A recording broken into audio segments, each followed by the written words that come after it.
Okay, so we continue our discussion. We start with Article 117. So this is espionage.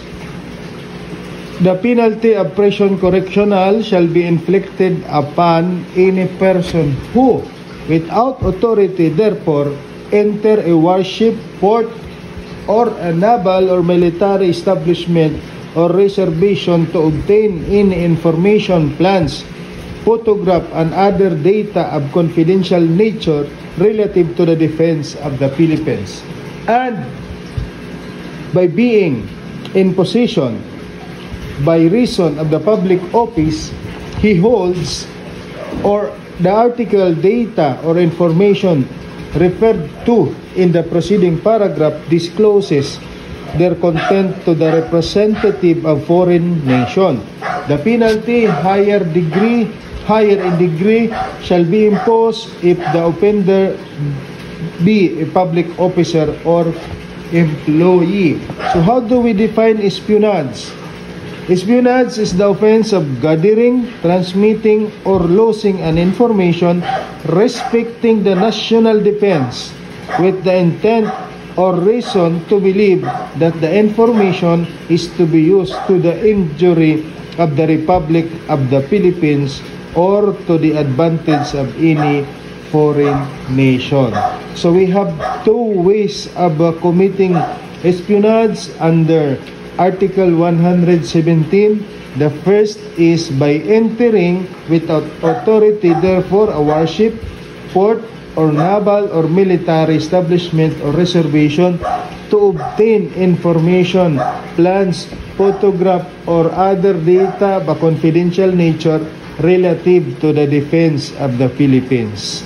So, this way of committing espionage has the following element: that the offender enters any of the places mentioned therein.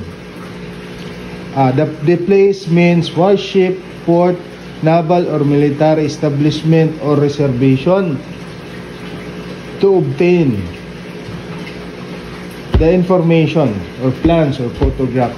Then, second element is he has no authority, therefore, and letter C, that his purpose is to obtain information, plans, photograph, and other data of a confidential nature relative to the defense of the Philippines. So in this first way of committing an espionage, it can be committed by any person. He enters into warship, port, or naval or military establishment with the purpose of obtaining information, plan, photograph, and other confidential data. Then, what is the other way of committing espionage? By disclosing to the representative of foreign nation the content of the article, data, or information referred to in paragraph 1 of Article 117, which he had in his possession by reason of the public office that he holds. The following elements for this second way of committing espionage is that the offender is a public officer, that he is in a possession of the article, data, or information referred to in the first paragraph, and that he disclosed the content to a representative of a foreign nation. So in this way of committing the espionage, the offender is a public officer. Halimbawa, isa siyang opisyal ng police or military. He has the information about the number of the weapons or the defense of the Philippines, number of the aircraft or warship or vessel that the Philippines is in possession, and he disclosed this to the foreign country or to the foreign nation. That officer of a police or PNP is guilty of espionage, violation of Article 117.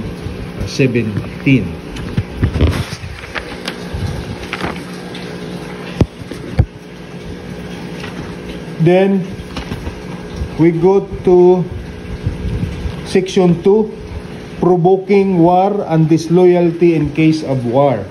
So the crimes includes inciting to war and giving motives for reprisal, violation of neutrality, correspondence to hostile country, and flight to enemy's country. We start with Article 118. This is the crime of inciting to war or giving motives for reprisals.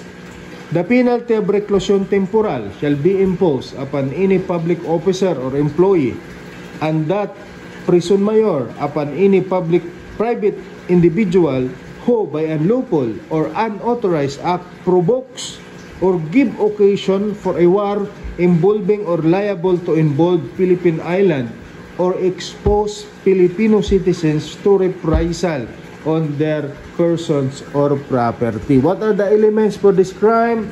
That the offender performs unlawful or unauthorized act, that such act provoke or give occasion for a war involving or liable to involve Philippines or to expose Filipino citizens to reprisals on their persons or property. So example for this is that the public destruction of flag or seal of a foreign country, or the public manifestation of hostility to the head or to the ambassador of another state. So halimbawa, pagsunog ng flag ng ibang bansa ginawa ng isang Filipino citizen, and that Filipino citizen can influence others, or he has the authority and he performs such unauthorized act which would provoke or give an occasion for a war or liable to involve the Philippines in a war or expose the Filipino citizen to reprisal on their persons or property.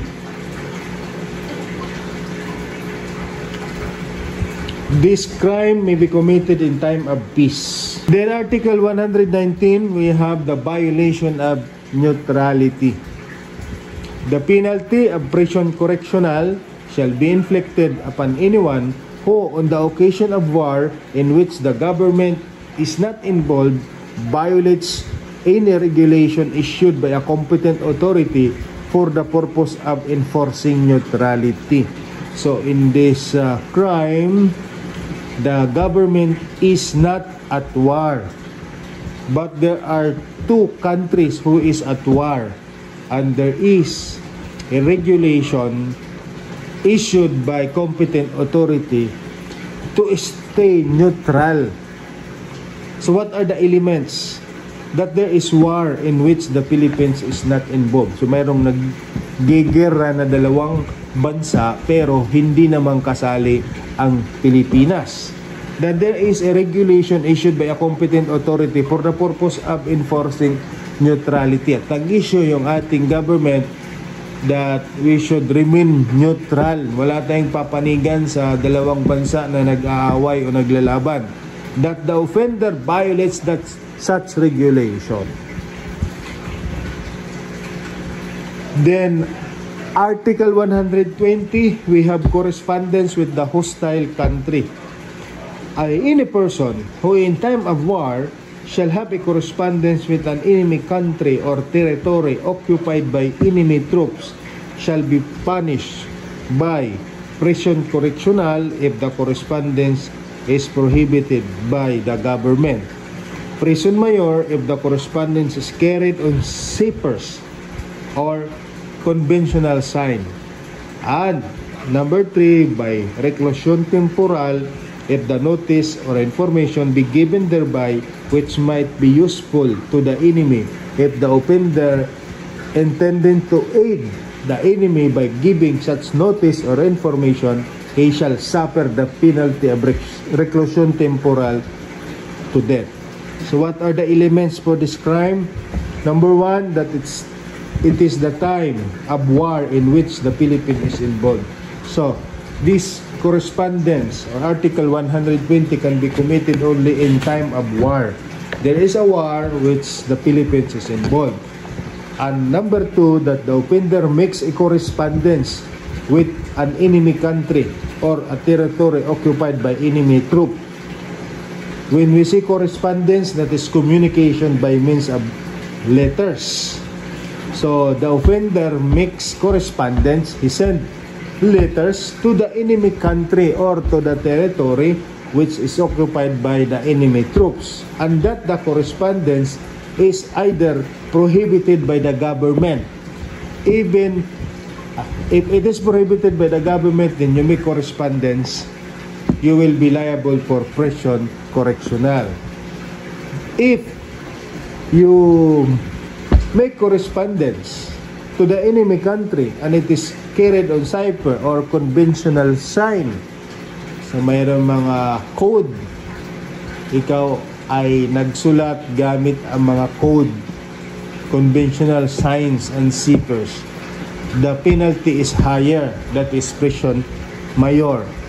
And if the correspondence, yung sulat mo, contains an information or notice in which might be useful to the enemy, a penalty of reclusion temporal shall be imposed. Mas mataas yung penalty if the correspondence will be useful to the enemy, especially if it contains confidential information that is important, relevant to the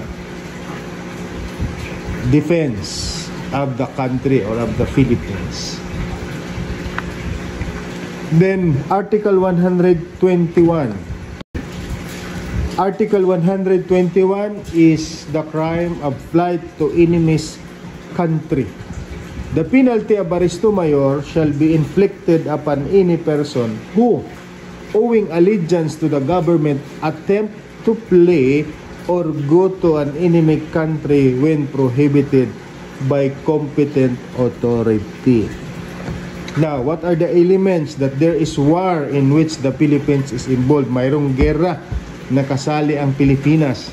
Number two, that the offender must be owing an allegiance to the government. Number three, that the offender attempts to flee or go to the enemy country. And number four, that going to the enemy country is prohibited by a competent authority. Will an alien or a foreigner be held guilty for violation of this crime? A resident alien in the country can be held liable under this article.